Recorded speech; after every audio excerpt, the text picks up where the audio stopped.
homemade and show-stopping. This vegan pumpkin pie is the culinary version of I understood the assignment. Let's go over what you're gonna need.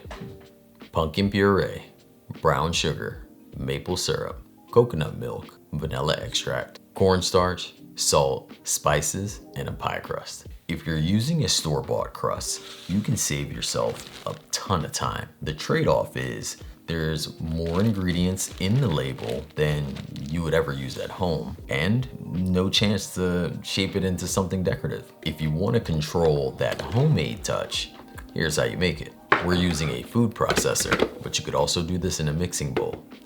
Add flour, sugar, and a pinch of salt. Process briefly into the mix.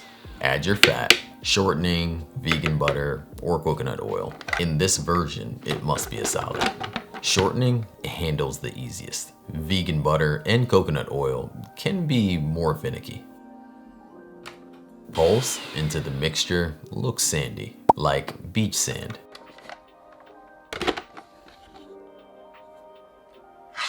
Then add in cold water and vanilla, pulsing again until a dough ball forms. If you have a few scraggly bits, that's okay. You can just push those together into the big dough ball. When adding your fat into the food processor, try your best to keep some space in between each of the clumps. This is gonna help distribute the fat evenly throughout the dough, creating the most flakiness in the end result. Form the dough into a ball, or you can flatten it down to a little disc, then wrap it in parchment or plastic wrap. From here, you're gonna refrigerate for about 1 to 2 hours. This rest time allows the flour to hydrate and the fat to firm back up, which creates the best and easiest vegan pie crust. For my gluten-free friends, you're gonna swap the flour for a 1-to-1 all-purpose gluten-free flour blend. Or you could also use like a nut and date base instead of using the pie dough. Changes the textures completely, but it still holds the filling beautifully. And it tastes great. After chilling the dough, roll out onto a floured surface. Rotate it as you roll to keep it from sticking, checking the size by turning your pie dish upside down over the dough. The pie dough should extend past the rim by at least an inch. Transfer to your greased pie dish. I just, put my hand underneath and kind of flip it over. It's not too hard.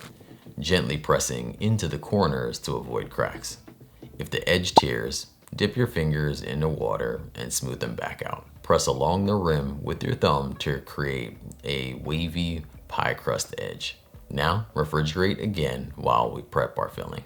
To prep our filling, we're just gonna use a blender, but you could also use like a bowl and pretty much a mixer to get this thing done. Into our blender, we're adding in pumpkin puree, brown sugar, cornstarch, maple syrup, and then our spices. Ground cinnamon, ground ginger, ground nutmeg, ground cloves, and ground allspice.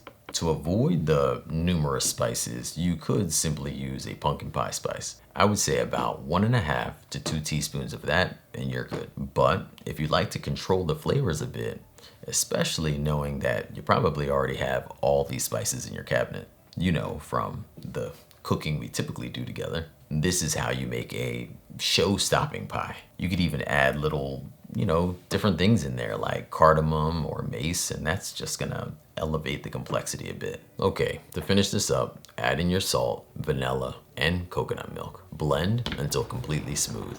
This mixture should be thick but pourable.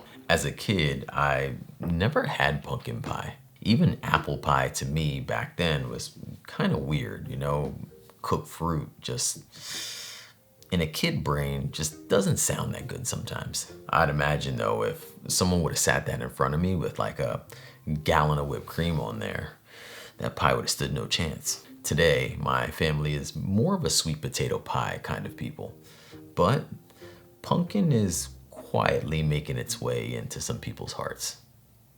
And I think that's pretty cool. With the crust out of the refrigerator, pour in the pumpkin pie filling. Shake it a bit. You could also use a spatula to smooth out the top. From here, we're gonna bake it at 350 degrees Fahrenheit for about 50 to 60 minutes. The center may jiggle slightly when you pull it out, and that's okay. Let the pie cool completely, and don't forget to refrigerate. That is really how it sets. This pie is so smooth, so creamy. I could see it rivaling to be part of some new family traditions. And that's how you make a vegan pumpkin pie.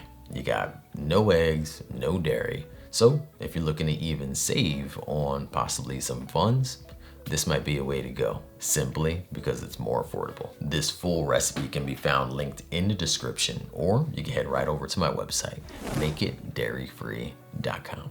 Thank you so much for watching. I appreciate you spending time with me. I'll see you next week.